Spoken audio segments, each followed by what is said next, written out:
Film की शुरुआत Oregon के घने जंगलों में होती है, जहां ब्लैक लॉवेल और उसका पिता ग्रैडी लॉवेल एक शिकार यात्रा पर गए होते हैं।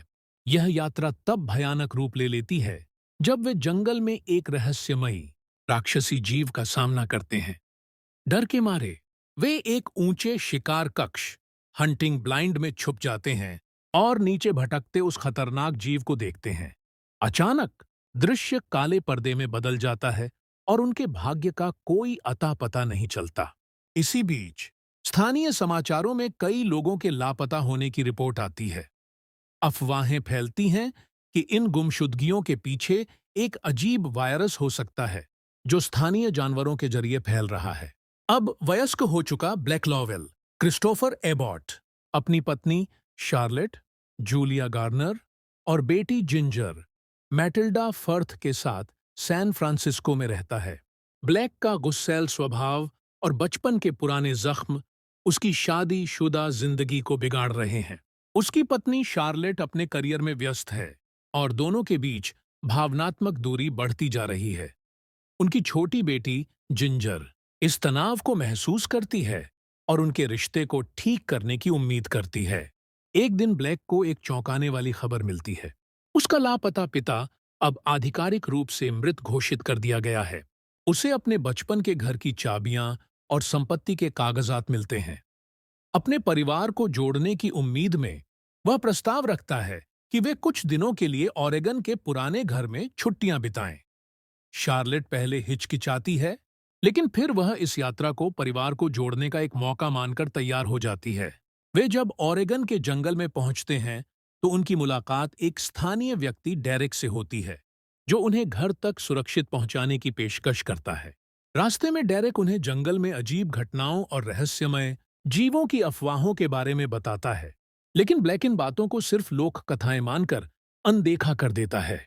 हालांकि उनकी यात्रा भयानक मोड़ लेती है जब एक विशाल और तेज गति से दौड़ती हुई छाया उनकी गाड़ी से टकराती है, जिससे गाड़ी सड़क से नीचे गिर जाती है।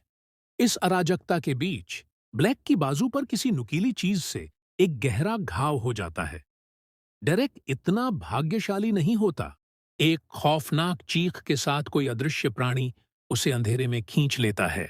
डरे हुए ब्लैक, शार्लेट और जिंजर किसी तरह से पुराने घर तक पहुंचते हैं और दरवाजे बंद कर लेते हैं।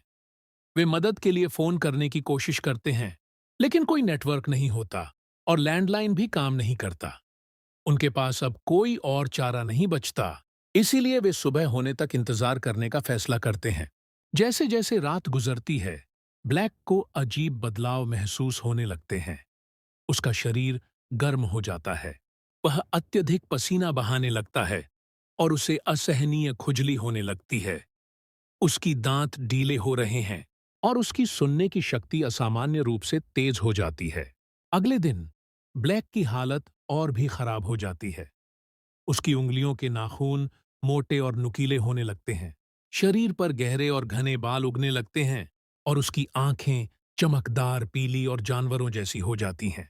शार्लेट घबरा जाती है और तुरंत वहां से निकलने की जिद करती है, लेकिन जैसे ही वे निकलने की कोशिश करते हैं, रात का वह भयानक जीव फिर से सामने आ जाता है, घने जंगल से, चमकती आंखों के साथ।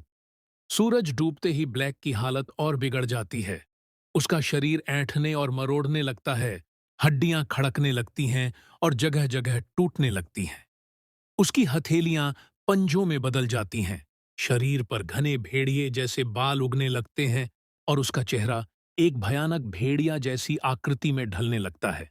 अब वह पूरी तरह से भेड़िया मानव वेयरवोल्फ में बदल चुका है। उसकी मानवता गायब हो जाती है और वह अपने ही परिवार पर हमला करने के लिए तैयार हो जाता है। भागते भागते शार्लेट और जिंजर एक पुराने खलिहान बार्न में शरण लेते हैं। अचानक जंगल से एक और वेयरवोल्फ निकलता है, वही जिसने रात को उन पर हमला किया था। लेकिन इससे पहले कि वह शार्लेट और जिंजर पर हमला कर सके, ब्लैक, अब एक पूर्ण वेयरवोल्फ, उस पर टूट पड़ता है। दोनों के बीच भयानक लड़ाई होती है। आखिरकार ब्लैक उस दूसरे भेड़िया मानव को मार देता है, लेकिन जैसे ही वह मृत शरीर के करीब जाता है, कुछ चौंकाने वाला होता है। मरा हुआ वेयरवुल्फ धीरे धीरे इंसान में बदलने लगता है। यह कोई और नहीं बल्कि उसका अपना पिता ग्रैडी था। ब्लैक समझ जाता है कि उसका पिता पिछले 30 वर्षों से इसी भयानक श्राप के साथ जी रहा था। अपने ही पिता को मारने के सदमे से उबरने से पहले ब्लैक की पागल पशु संवेदनाएं हावी हो जाती हैं। वह शार्लेट और जिंजर की ओर बढ़ता है। शार्लेट उसे रोकने के लिए एक गड्ढे में लकड़ियों से बने तेज नुकीले भाले लगाती है। जैसे ही ब्लैक उन पर हमला करता है, वह इस गड्ढे में गिर जाता है और गंभीर रूप से घायल हो जाता है। लेकिन भयानक रूप से ब्लैक अपना ही पैर चबाकर जिंदा बचने की कोशिश करता है। खून से लथपथ और विकृत रूप में वह शार्लेट और जिंजर की तरफ फिर से बढ़ता है। आखिरकार शार्लेट बंदूक उठाती है और कांपते हाथों से ब्लैक के दिल में गोली चला देती है। ब्लैक धीरे धीरे इंसान में वापस बदलने लगता है और अपनी अंतिम सांस लेते हुए जिंजर का नाम बुदबुदाता है। सुबह होने पर शार्लेट और जिंजर जंगल से बाहर निकलते हैं। शार्लेट एक आखिरी बार पीछे मुड़कर जंगल की ओर देखती है, वही जंगल जहां ब्लैक बड़ा हुआ था। और फिर दूर कहीं एक लंबी दर्दनाक भेड़िए की हुआ हुआ गूंजती है। संकेत यह है कि यह श्राप अभी भी जिंदा है।